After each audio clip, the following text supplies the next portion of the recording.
Welcome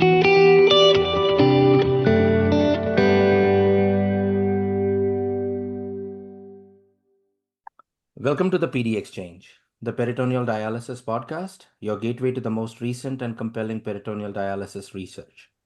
I'm your host, Dr. Nikhil Shah. I'm a nephrologist at the University of Alberta in Edmonton, Canada, and my co-host, Dr. Jeff Perl, is with me as always. Dr. Perl is a nephrologist at the St. Michael's Hospital, University of Toronto, Canada. He is also the editor-in-chief of Peritoneal Dialysis International, the official journal of the International Society for Peritoneal Dialysis. Before we begin today's podcast, I want to invite all our listeners and PD enthusiasts to the ISPD 40th Anniversary Congress in Dubai from September 26th to the 29th. If you cannot attend, please follow the conference on social media and engage with our social media team using the hashtag ISPD24 on Twitter X. Back to the podcast. Today, we will focus on pediatric peritoneal dialysis population and discuss the highly anticipated 2024 Clinical Practice Guideline for the prevention and management of PD-associated infections in children. To discuss these guidelines, we are joined today by some of the authors of this manuscript. First, we have Dr. Brad Warady. He is the Division Director of Pediatric Nephrology and the Director of Dialysis and Transplantation at Children's Mercy, Kansas City. He led the work groups that wrote the 2000 and the 2012 Pediatric Peritonitis Guidelines and the 2024 update of the guidelines, which we discussed today.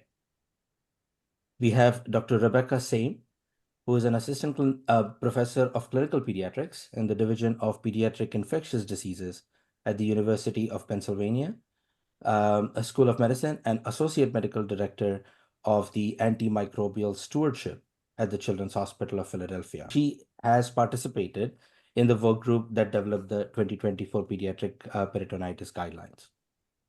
We also have Brandy Begin RN. Brandy has been a pediatric dialysis nurse for 23 years and is currently the pediatric peritoneal dialysis nurse manager at the Doernbecher Children's Hospital, Oregon.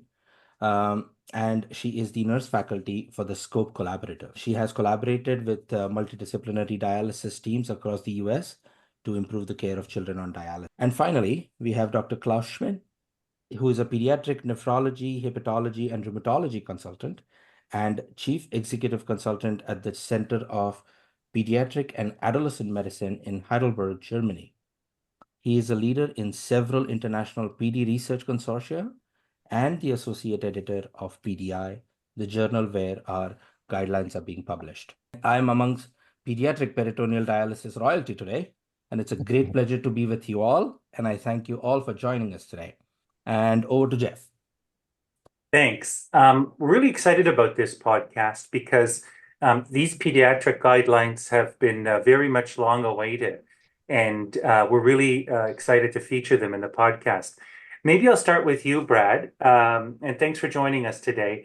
Can you highlight to our listeners what we expect to find in the guidelines, and particularly what you think is new and different compared to the prior versions of the guidelines? Thanks, Jeff. And it's really a great pleasure to be involved in this podcast and to have an opportunity to share with the nephrology community what we think are really very, very important guidelines for the pediatric dialysis population. You know, as Nikhil mentioned, we had our first pediatric guidelines back in the year 2000 and then in 2012. So it's been 12 years since the last set of guidelines. And it's given us an opportunity to gather more information over the past decade, if you will, in terms of publications and important data that's been collected in a number of collaboratives and registries that provide us with more evidence to incorporate into these guidelines. And I think what you'll see in the guidelines are some significant modifications in terms of the antibiotic recommendations for the management of peritonitis. I think that's probably the most significant change that you'll see. And in fact, there's some variation between the pediatric recommendations and the adult recommendations, which I think we really want to get into during this podcast. We've also incorporated some new benchmarks for pediatric dialysis programs that I think will also drive more excellence, if you will, in pediatric dialysis care. Said that there's dosing issues that you don't, or antibiotic changes you don't want to get into or want to get into. No, we want to get into them to Well, provide the let's get into rationale. them. Why don't we Yes. get into them? Tell us a little bit about them. Well, I'm going to defer to my colleague Rebecca Same. Rebecca, again, who's our ID specialist, and I think has really provided us with a great deal of really comprehensive information and guidance in terms of the infectious disease issues and the antibiotic recommendations. So, Becca, I'll hand it over to you. Sure. I mean, I think thanks for having me. I'm really pleased to be here, and it was really interesting to participate in this and to be a part of this guideline development. I think, as Brad said, the thing we really tried to do was look at the evidence as best we could and look at the evidence that had accumulated through various registries. And so in particular, when it came to the antibiotic recommendations, we were able to leverage information from the IPPN registry and really do the best we could to look at what antibiotics are best for different types of infections, what durations of antibiotics are necessary, and also really incorporate what we've learned over the last 12 plus years in the management of infections generally. So really say, yes, these are very particular kinds of infections, but we should apply the general rules that we use for treating other kinds of infections too. And so, we can certainly talk about the details. I think one of the biggest changes that really reflects trying to integrate what we've learned about infection management generally is the recommendation around treatment of Pseudomonas peritonitis. And so I think that's one of the biggest changes that we made. So as you probably know, previously the recommendation, and still in the adult guidelines, the recommendation is to use 2 different agents with 2 different mechanisms of action for Pseudomonas peritonitis. That's really a management strategy that's fallen out of favor for pretty much every other kind of Pseudomonas infection. So it still persists in peritonitis and in peritoneal dialysis-associated peritonitis, and it still persists in cystic fibrosis, although even that's changing a little bit. Everywhere else, really, that's fallen out of favor because every time that this has been evaluated, it's turned out that 2 agents don't improve outcomes as far as clinical cure, but they do lead to increased risk of adverse events, including nephrotoxicity and ototoxicity. In particular, obviously, when we use aminoglycosides. And so we looked at that in the IPPN data and looked at whether there were better outcomes with 2 agents rather than 1. And we found that there weren't. And based on that and the fact that we have this really abundant evidence in other kinds of infections, including really serious infections like bacteremia, we made the recommendation that only 1 agent is necessary for most cases of Pseudomonas peritonitis.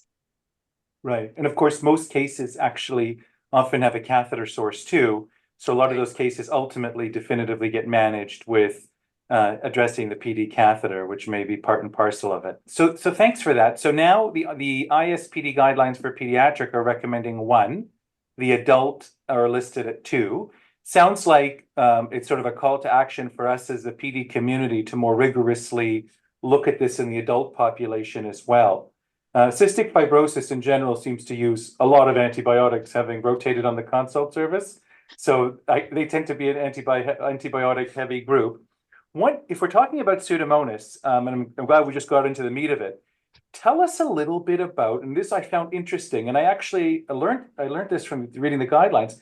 Tell us a little bit about gentamicin and the issue around gentamicin, because I found that interesting and actually brought it back to our adult ID colleagues who supported what you said. So tell us all what I'm talking about here. Yeah, it's a great question. So I think, when you talk to infectious disease docs, we tend not to be fans of aminoglycosides generally. And there's a number of different reasons. The biggest problem is just the toxicity issues that I mentioned, and especially in adults with nephrotoxicity.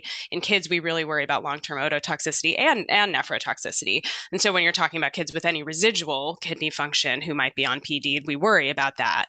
The other reason we don't like them that much much is they don't work very well. So they're some of our earliest antibiotics, but they don't work very well. And part of that is related to their mechanism of action, but it's also related to having a really narrow therapeutic margin because of toxicity. So we really can't give enough drug to work well without causing toxicity. And so the groups that sort of decide which antibiotics we can use for which different kinds of infections. So in the United States, that's the Clinical Laboratory and Standards Institute, or CLSI. In Europe, that's UCAST. They have sort of looked over time at how aminoglycosides work for different kinds of infections. And in the last few years, both groups have really reevaluated what we have typically thought of as far as aminoglycoside use for different kinds of gram-negative infections in particular, because that's what we generally use them for, things like Pseudomonas and some of our more resistant gram-negatives. And what they found when they looked at both the clinical and sort of the pharmacokinetic, pharmacodynamic data is that you just really can't give enough of some of the aminoglycosides in order to adequately treat those kind of infections. And so in particular for Pseudomonas, what happened with the most recent CLSI sort of addressing of the breakpoints, what they said was you really can't give enough gentamicin safely to adequately treat Pseudomonas, and they actually removed breakpoints entirely for Pseudomonas and gentamicin. So now most places, when you get your susceptibility reports, you won't have gentamicin listed for Pseudomonas anymore, and that's because we think it's not an appropriate drug for Pseudomonas. And so I think that really changes the way we have to think about some of our empiric treatment regimens in settings where we are worried about Pseudomonas. And so that presented a little bit of a challenge for us, where gentamicin has typically been part of some of those empiric regimens, has often been included as the second agent for treatment of Pseudomonas. We have to really reassess that and say, does that make sense if we're saying it doesn't work for Pseudomonas? Now, I will say, I want to give the caveat that all of that readdressing from CLSI and UCAST is based on IV administration of aminoglycosides for treatment of various different kinds of infections. So it is very hard to interpret that when you're talking about direct administration into the peritoneum for peritoneal dialysis-associated infections, right? Because we're talking about all of this is based on what kind of levels can you achieve in the blood and in the tissue when you give it IV. And if you're giving it directly into the peritoneum, you might be able to get to adequate concentrations to actually kill Pseudomonas, but it's a little bit, it's concerning enough that we didn't think it's really a good sort of go-to option anymore. Especially with what you said before, that if now we're going to use a single agent, we want to use the most optimal. But Tobra is still okay, as far as you know? Yeah, so there's still breakpoints for tobramycin for Pseudomonas. So it's now the only aminoglycoside for which there are breakpoints for Pseudomonas. Yeah. But I'll say exactly what you said, which is we want to use the best drug, and pretty much always the best drug is going to be a beta-lactam. So that's going to be a cephalosporin or a penicillin or a carbapenem. Those drugs, because of their mechanism of action, because of our experience using them to treat serious infections, those are always going to be our preferred drugs. And we're so lucky to have you, an ID specialist engaged in PD. I'm going to just ask one other corollary to that. At the exit site, Brad, what's recommended as the topical ointment or cream in the pediatric guidelines? Well, we don't really mention one versus the other. And obviously the ones that we've talked about over the years is mupirocin and gentamicin. And I think what we've included is that we think that there should be an antibacterial agent there. We don't necessarily recommend one versus the other, and what we do in the rationale is explain the pros and cons of both. But I don't think that we're selecting one versus the other. Becca, do you want to comment on that? No, I agree with you. And I think here you get into the issues of whether you're using an antibiotic for prophylaxis versus treatment. So we'll sometimes pick like I just said, I wouldn't use gentamicin to treat much of anything, but it might be okay from a prevention standpoint. And I think, we don't have as clear data from that standpoint. And that was where I was going with this, because we just talked about gentamicin, but that is, and I don't know if in scope, Brad, if you can comment, just like in the adults in the US really have adapted the gentamicin practice because the evidence was generated in the US. So the US stands as probably the country, at least among the PDOPS countries in the adults space, that use the most gentamicin at the exit site over mupirocin. Is that the same in the pediatric space too? Yeah, no, I think we've seen an evolution from mupirocin to gentamicin across the scope centers. It really started back when the data from Beth Pereno back in Pittsburgh, where she demonstrated that study where they saw a great efficacy with gentamicin. So I think we've seen that in most cases. Brandy, maybe you want to comment from the nursing standpoint. Do you hear the same? So I think it also has to do with accessibility and catheter compatibility, right? And so in the US, gentamicin is much more accessible because it's not the brand name Bactroban when it comes in a cream form.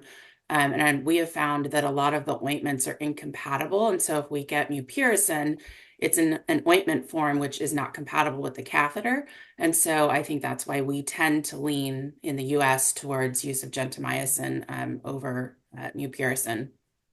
And so, Brandy, let me ask you, tell us what you think nurses ought to know of some of the highlights about the guidelines. What do you think are really the salient points that you want nurses to know? Because as we know, you guys play such a critical role in infection prevention in patients on PD. Tell us what you think some of the important take-home messages are.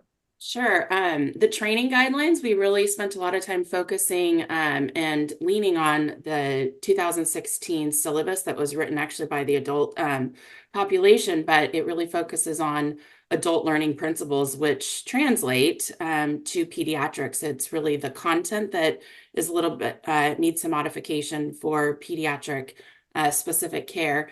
And so we really referenced all of the different learning styles and modalities and really tailoring the training and follow-up to the different types of learners that you can have as your adult caregivers. You guys have it tough for training because there's almost always a care partner involved too. So you've got this very complicated dynamic of multiple care partners. Yes. The individual, and then trying to train and make sure everybody's on the same page. And boy, we as the adult doctors don't envy you guys in this really challenging task you guys have.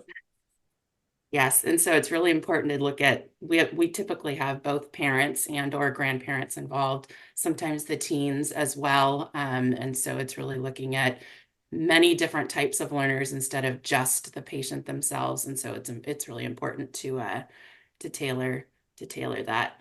The other piece I would say I think is great about the new guidelines is, as a nurse, being able to go to a document and have a lot of really clear guidance that you can utilize and fall back on to present with what you think is the optimal care or what should be done for your patient, instead of just going and saying, what should we do? It's really, there's some great tables and gives some nice opportunities for utilization of delegation type protocols for nurses who it may not be within your scope to prescribe something, but if you're able to create a delegation protocol that's based on best practice, a lot of times that can provide much more autonomy to nurses, especially when you're taking call at night, and guidance around what to do when you need empiric treatment or you have cloudy fluid or the different pieces. So it really, I think it will empower and be a great resource for the nurses. Yeah, I'm sure it will. And hopefully more education to follow around the guidelines will be needed. So stay tuned for a webinar near you or other educational activities. I would like to take the opportunity first to congratulate the group, the authors, for a real next milestone towards better prevention and management of infectious complications with peritoneal dialysis. I mean, over the last, as you said, 24 years, we have seen a considerable improvement. I think this will further improve treatment. I think there won't be too much questions about that. So congratulations. I've had a lot of positive feedback already. So thank you very much. But of course, when writing a guideline, you discuss a lot the evidence. And just prior to our meeting, I went to PubMed and screened for peritonitis and peritoneal dialysis, and I found 45,000 publications. And I reduced it to the same terms, and children, it's still 4,500 publications. But on the other hand, when you read the guideline, there's still a lot of sort of what we call weak evidence. Could you tell us, how did you approach and how did you handle this massive work, this massive challenge? And what do you think actually, after so many decades of pediatric dialysis, the evidence really is? And how much we all should rely on your recommendations, or maybe a few people will say, hey, it's weak recommendation, I do a different thing, which I don't think is a good idea, but I think we should spend some time on that. No, Klaus, that's a great point. And when we went back and looked at the 2000 guidelines, though they were almost all opinion based. There was very, very little literature. And again, over the past 2 decades, we've seen more literature, but it's still lacking. There's still many gaps in the literature and really important clinical points in terms of as you mentioned, the prevention as well as the management of peritonitis. So, the approach that we took is we looked at all the literature pertaining to pediatric dialysis up through November of 2021. And then in each case, we had 2 of our co-authors look at every abstract and then determine whether, based on the abstract, that article may well have some important information to answer one of 54 PICO questions that we formulated to help formulate the guidelines. And then we had 2 individuals look at every article at length, again, to see what evidence was actually incorporated into those different publications. In many situations, there wasn't evidence, or there was very limited evidence to address one or more of the PICO questions. And that's where we really leaned on the 2 really important registries that we have. The International Pediatric Peritoneal Dialysis Network is an international registry, as you well know, Klaus, that has addressed pediatric dialysis care and peritoneal dialysis care for a number of decades.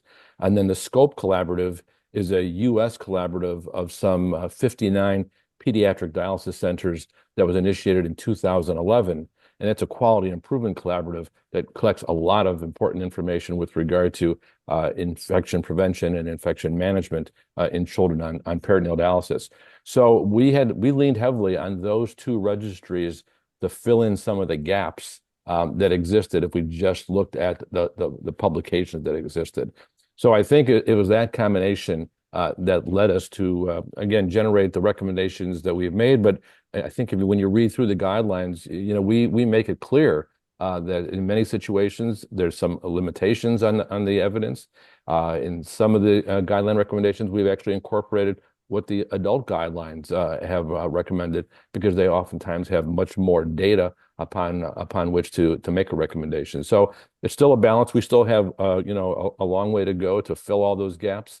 And I think what'll be important is to utilize those registries to follow patients over the next 5 years as they incorporate these new guidelines and look at the outcomes associated with again, the clinical use of the guidelines, and then tweak the guidelines some years from now to actually improve them and, again, generate more evidence upon the practice that's being used today. Could it also be that the terminology or the definition of strong and weak evidence should be, to some extent, be reconsidered in the setting of treating a rare disease condition? For example, there are, if I remember correctly, more than 5,000 children on PD registered in the IPPN, and it's observational evidence, so we say it's weak evidence. But as a matter of fact, should we really say that is weak evidence over such a long period of time of observation and data collection? Yeah, it's a great question. I mean, we use the grade system like our adult colleagues did, and I think maybe that's something that we, all of us, the adult side and the pediatric side, in the PD community, need to discuss this for the next set of guidelines and determine, how we should best characterize the strength of them and the certainty of the evidence for all the recommendations. And was there a lot of debate on the evidence within the group, or are still all friends and colleagues, or did you have to debate it a lot? No, we all agreed on everything. No, not really. No. We had a lot of debate, and as we talked about earlier, it took us a good 2 years to actually come up with the final guidelines, and so there was a lot of discussion on a lot of points, especially where there were limited evidence or really true gaps in the evidence, and that's where a lot of debate did come. And again, that's oftentimes where we had to say, okay, we don't know the answer. There's no published data to answer the question that we have. Let's go to the registries and see what we can generate from there. So I think the registries did fill a lot of those gaps and sort of if you will, solved a lot of the debate that may have occurred because what we wanted to do, if at all possible, was minimize expert opinion, although certainly we didn't exclude it in the guidelines. Most controversial or most debated issue? Can you think of it? I think it goes back to the new infectious disease recommendations, and maybe the one you already mentioned about the treatment of Pseudomonas. That probably was the most controversial because all of us have grown up utilizing the two agents, and gentamicin oftentimes being one of those two agents. So I would say that was probably the most controversial. But Becca convinced us that what we have in the guideline is now is the best recommendation. I mean, the beauty of the IPPN is that it's a global registry, and we all hope that the guideline will be applied across the globe, all over the globe. But still, I wonder in how far the different regions should have different consideration. Could you comment on that? Well, we, as you know, Klaus, when we looked at the makeup of the authorship, we have authors from around the globe. And that was critically important for this set of guidelines. And so we've taken all that into consideration, recognizing that some of the resources in some countries aren't the same as they might be in Europe or in North America. But in terms of the different antibiotic recommendations, we did have the input of folks from around the globe. And so I think in most cases, they'll be very applicable no matter where the kids are being cared for. But again, I think it's something that we need to follow. And I think, the IPPN is the perfect venue to follow the efficacy of the application of these guidelines in different parts of the world to see whether or not there does need to be modifications. And always we recommend that centers need to look at their own experience and sort of potentially modify the recommendations based upon their experience. Maybe, Becca, do you want to speak to that about, again, just sort of the international scope of recommendations? Yeah, absolutely. I mean, I think that was something that we really thought a lot about when we were making very specific antibiotic recommendations, because there are several things that go into this. One is what antibiotics are available in different parts of the world and accessible depending on price. We talked about this a lot with our empiric treatment recommendations because we just talked about all of the concerns about aminoglycosides, but we recognize that cefepime is not available everywhere at a reasonable and practical price. And so we needed to have some sort of accommodation for that. And this is where we also looked at the evidence and said, look, we know that aminoglycosides don't seem to be ideal for all of the reasons we discussed, but we also know we have a really long experience with them as empiric agents, at least. And while it might not be our first choice every time, the experience is pretty good. And so we sort of had to balance those two things when we were thinking that through.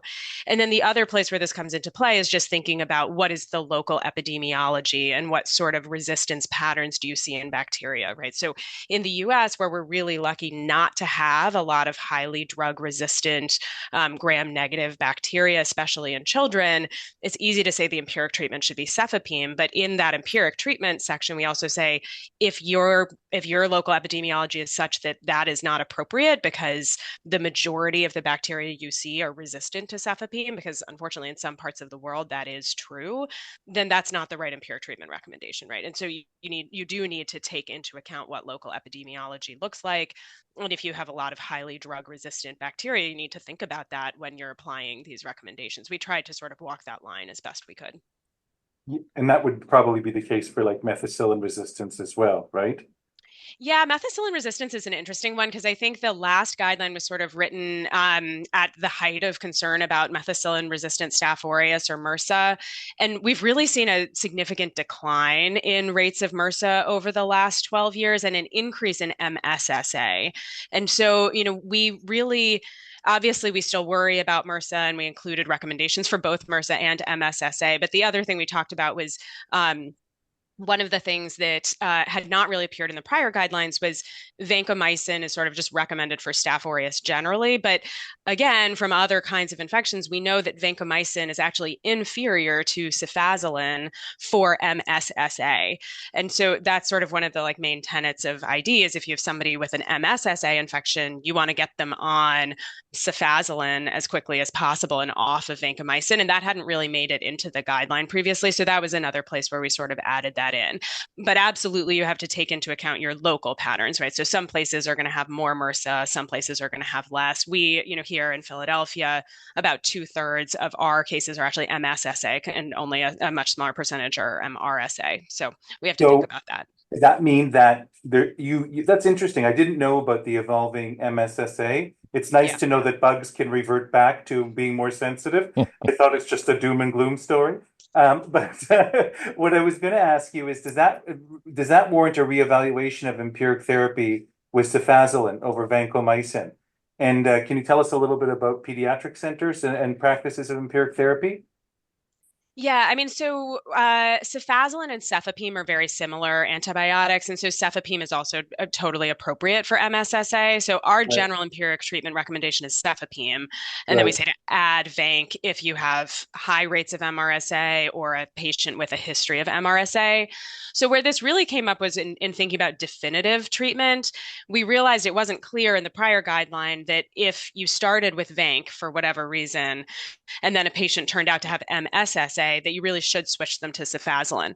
And so there were a lot of people who were not doing that. Who it was, well, we're on vanc. Vanc covers MSSA. We're just going to continue the vancomycin, but that's actually really not optimal treatment for that infection. So we sort of made that clearer that if you started vancomycin because you were worried or had risk factors, but you turn out to have methicillin susceptible Staph aureus, you should switch them to the optimal treatment, which is cefazolin. Now, in children, and I'm sure just like adults, coagulase negative staph is a large portion of the microbiology. Tell me about your concern about methicillin resistant coagulase negative staph surveillance and the implications of cefepime as empiric therapy. Yeah, coagulase negative staph certainly it makes up a significant proportion of cases.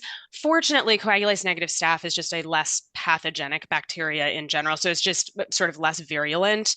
And so what we talked about was, even though, yes, we certainly see plenty of methicillin resistant coagulase negative staph, that tends to be a more indolent, sort of less severe.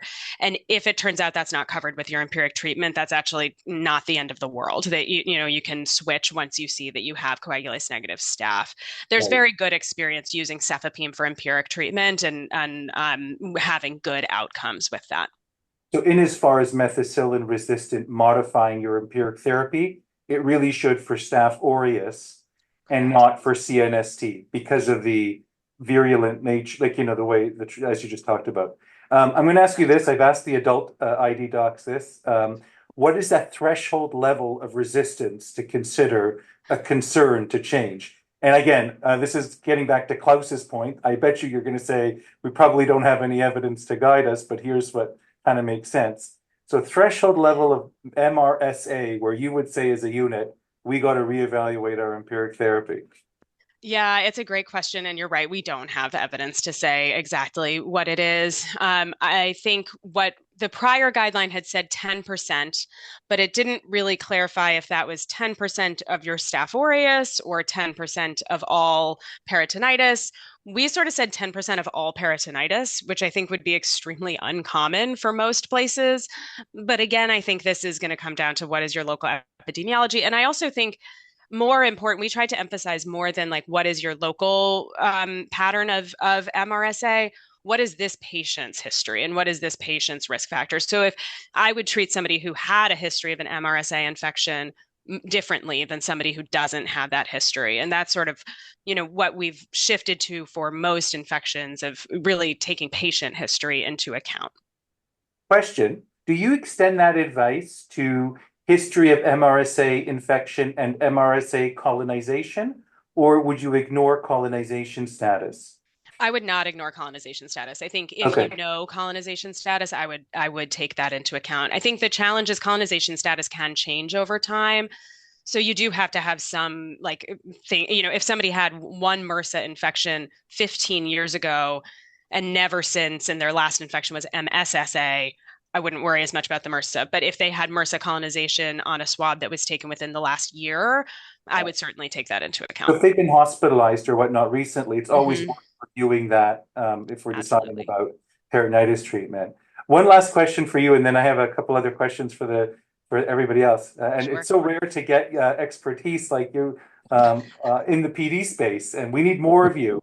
We need to clone you around the country, because I have to I think that, no offense to this, but I think ID can be hit and miss around the country with regards to recommendations when we involve you guys for complicated infections, because it is a niche area of understanding peritoneal dialysis and understanding ID. So can you please start a pediatric PD ID fellowship? I think that there's a need to train people versed in ID and versed in PD. But I'm going to ask you one very ambiguous area of the adult guidelines, and I struggle with, is monitoring of vancomycin levels. Did the pediatric guidelines take a position on monitoring or not, or follow kind of the same ambiguous data we have in the adult space? Yeah, unfortunately, this is one place where we don't have any additional data in pediatrics. So I think the places where we diverged from the adult guidelines are places where we had different data, right? So those are places where we had data from the IPPN or Right. from SCOPE, and we could say, we're taking into account what the adults have said, but we have different data that we think might be of higher quality in pediatrics, and that's why we're making a different recommendation. Yeah. Unfortunately, when it comes to vancomycin monitoring, we did not have any additional data for pediatrics. And so we take a sort of similar stance of like, look, it's really not clear. There may be a role for this in certain patients with residual kidney function where we're particularly worried, or particularly severe infections, but we don't know for sure. So, but there is a paragraph within the guidelines that really discusses this. And I think the two pharmacists who were involved were really fantastic and instrumental in helping us think through how to talk about this information and what guidance we can give in a space where the data are not conclusive. And we certainly made the point that if we have, especially our young kids with peritonitis, if we're concerned about bacteremia, that we probably cannot depend upon the intraperitoneal administration of antibiotics, vancomycin, to address the bacteremia. That's when we have to use IV therapy, at least initially, in those kids. Yes, I have a question on translating clinical guidelines into real clinical practice. We have been writing a lot of guidelines on CKD-MBD in Europe, and last year we did an analysis in 3 different registries, and we were sort of, to be honest, disappointed on the effect of the guideline on the clinical outcome parameter, on the biochemical parameter. So we realized we have to revise a little bit. Now you come up with a wonderful guideline, but overall it has several hundred pages. And what is your strategy to really reassure that this is used in clinical routine? This question goes also to Brandy. I mean, it's so important to have the nurses on board. And what do you think is the best strategy? I would say involve your nurse leaders, whoever your nurse leaders are, whether it's nurse coordinators, whether it's nurse managers, directors. I think operationalizing it and starting with updating training guidelines, right? So all of your training processes, manuals, right? So that's the initial teaching of your patients and their caregivers. And then also updating all of your policies and procedures to reflect. So I know once the guidelines have actually been published, we have quite a robust amount of work to do to make sure that all of our policies and procedures, both inpatient and outpatient, are updated. And I think you can really lean on your nurse leaders to do that work. I talked about the delegation protocols. So if you have nurses that are taking call, really working to empower them and update those delegation protocols so the right things are being done and from the get-go with empiric therapy. And then I think also just doing journal clubs or staff meeting or division meeting presentations on the highlights of the guidelines is really important. And I think the PD nurses really are kind of the front line. And so if you can start with them understanding the tools and having the protocols in place to follow, then they can translate that throughout the rest of the team that cares for these patients. Claus, I think we're going to use SCOPE as the clinical laboratory to answer that question. This isn't, we're a quality improvement collaborative. So, we have a mission to incorporate new evidence to optimize care for the pediatric PD population. So I see over the next year working with SCOPE to figure out how do we extract those important points within the guidelines into a very clinically user-friendly format so that they can be utilized at the bedside. I think it's going to be important. And I think, we need to then share that experience with our colleagues around the globe. How did we do that? And we track, what people are doing. Are they adherent with this aspect of care or that aspect of care? So I think over the next year, we'll get a pretty good idea in terms of how to do just what Brandy said, and then share that. So are you going to use the app for the mobile? Well, the Kidney Wiki, which is a site that's available around the globe, they've been anxiously awaiting for us to publish the guidelines. So they will be incorporating key aspects of the guidelines. All the treatment algorithms will all be in Kidney Wiki in very, very short order. So that will be one way that it'll be sort of in everybody's palm once they're published. Taking exactly from what you just said, Brad, is when you have a smaller center and you have very few patients, what Brandy described about the extensive process of incorporating and implementing a guideline, you may not have local resources to work or the numbers to kind of walk you through all of that. So my question to you is, do you provide some sort of a reach out to the scope group or reach out to the guideline group if you are struggling with something in your own local practice? Because small units might need some help in kind of incorporating all of it. Well, I think, certainly we in Scope are always available for units. I mean, I think, the Scope Collaborative, I just want to emphasize, it's not made up of 59 large units. There are small units and there are large units. And that's the beauty of Scope, is that, we have a sort of a diversity, if you will, of unit characteristics, all contributing to the same end.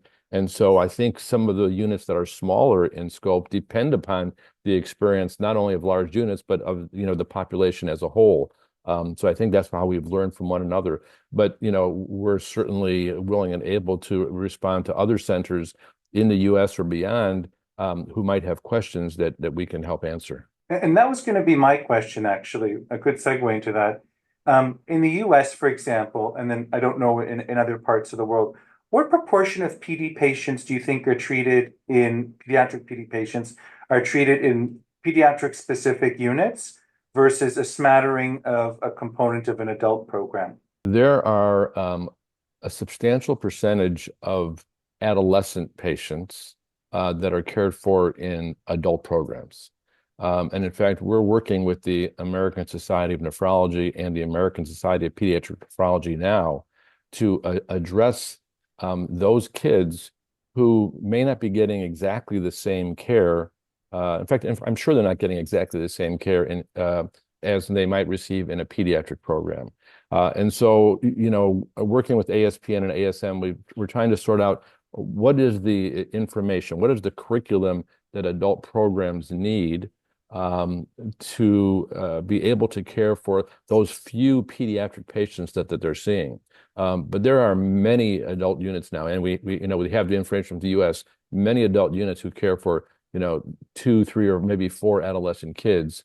And so we have to address those kids because they've sort of been under the radar a bit. And what would you give to adult nephrologists listening who do have a handful of such patients in their practice and programs and nurses that care for them? What would you say, wearing a pediatric lens, and I'll ask you and Brandy and Rebecca, would be like the most important thing to keep in mind in caring for them from an infection prevention and management lens? I would say the developmental aspect of it. I think especially our teens, and that tends to be who may be cared for in an adult population, is that a 16-year-old teenager is not capable of providing all of their own care. And I think that we're constantly having to remind parents of that as well.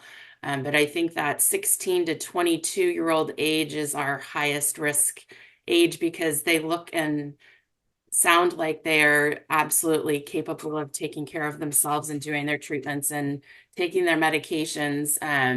But in reality, they need a lot of hand-holding. And so, really, really looking at that piece of it. And I think assuring that the parent or caregiver is heavily involved and still completely responsible for their care.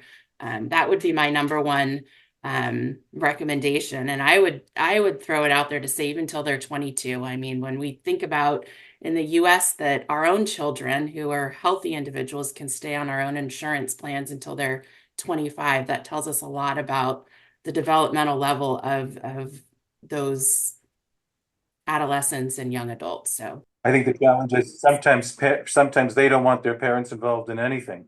Having spoken from experience with family members. So it's probably a very high risk time too. It probably warrants its own even subspecialized care. Question for Becca.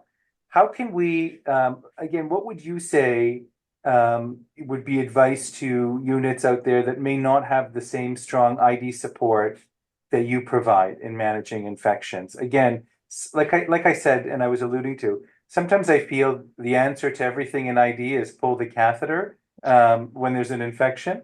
And I worry that sometimes born out of a lack of understanding or knowledge of the guidelines, people sometimes gravitate to that as advice when something gets more complicated.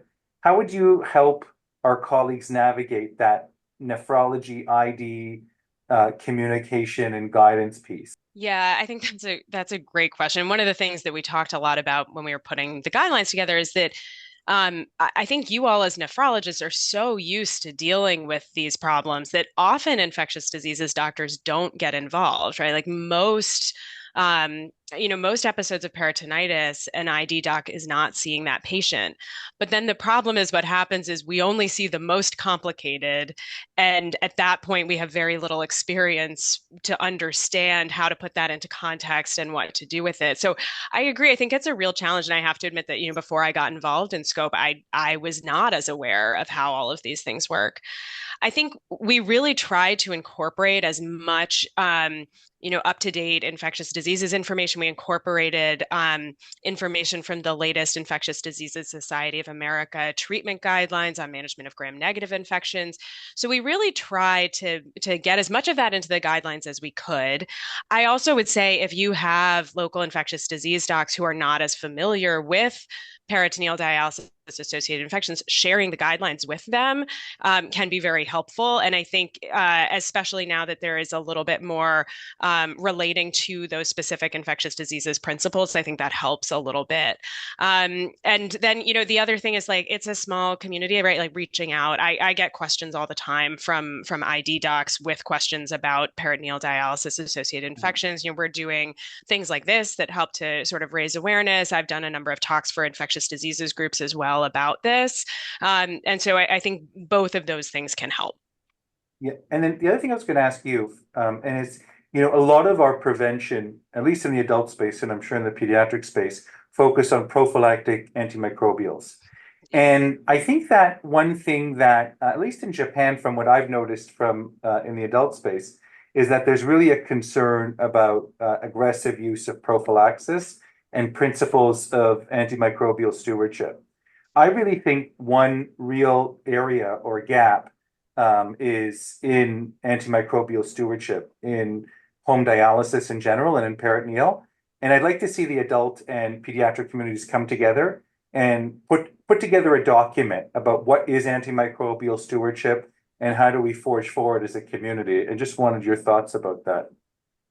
Yeah, I mean, as an antimicrobial steward, I wholeheartedly agree. I mean, I think we tried to fit as many of those principles as we could into this guidance document, but I agree with you. I think it's a major problem. And I think, it's certainly not a problem that's limited to this patient population. It's a national problem. It's an international problem. We know that we have rising antibiotic resistance, that we really struggle with antibiotic overuse and how that impacts the individual patient and the world as a whole. So I agree with that. We really tried to emphasize those principles as much as we could, emphasize that the things that matter most for infection prevention are, good technique and, doing everything in as sterile a fashion as possible. More than you can't fix some of those problems just by giving extra antibiotics, and you do create problems by giving extra antibiotics. So we really tried to sort of emphasize those things as best we could. I would be more than happy to participate in a larger discussion of how we we steward antibiotics for these patients. Absolutely.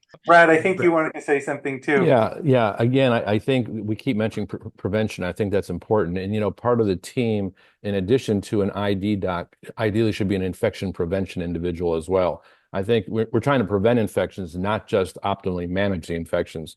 So I think that's important. And then my other plea for people who read the guidelines is really to read the rationale. I mean, people don't do that very well, but it explains some of these changes that we're recommending so that people can overcome the bias that they've grown up with in terms of what they should or shouldn't do. And that rationale will, I think, explain to people and hopefully allow people to change practice, which we all know is very difficult for people to do. But I think it's in the best interest of the care that we're providing. I would like to make a comment to you, Jeff, to your question on a child or an adolescent in the adult unit. In Europe, the answer would be very easy. Send him or her to a pediatric nephrology center, or at least involve the pediatric nephrologist as often as possible. On occasion, there are certainly the pediatric nephrologist involved, but many of these kids who are cared for in adult programs are nowhere near a pediatric dialysis center, just from a geographic standpoint. I know that the geography is different, the distances are different, but still, I would really recommend to involve a pediatric. Well, Klaus, you're in Germany right now, and we're exchanging information. So opportunities for virtual care are possible, and maybe we need to leverage those so that pediatric nephrologists, at least even remotely, are involved in the care of these patients. So, I think that's a really important point. Exactly. Yeah. Any last comments? Yeah, I just think that this was such a great project to work on, and it's going to be a great resource for all of our pediatric nephrology community and also our adult colleagues who take care of children. And I think on that note, all of us are always available for questions, and we really just want to provide resources and what's best for all those kids out there, whether they're in pediatric programs or adult programs. So again, thank you for the opportunity to join today. It was a great discussion. Yeah, thank you so much, everyone. This was an awesome learning experience. Thanks so much for participating. I think we're all excited to get the guidelines in hand, and I'm sure all the educational activities that will follow. And remember, I think some of the important or overarching points here are guidelines guide. We don't know the answers to everything, but as we continue to evolve as a PD community, the strength in international collaborations and research have really declared themselves in how beneficial the guidelines have been and will continue to be. And we need to work together as a PD community internationally to continue to generate that new information.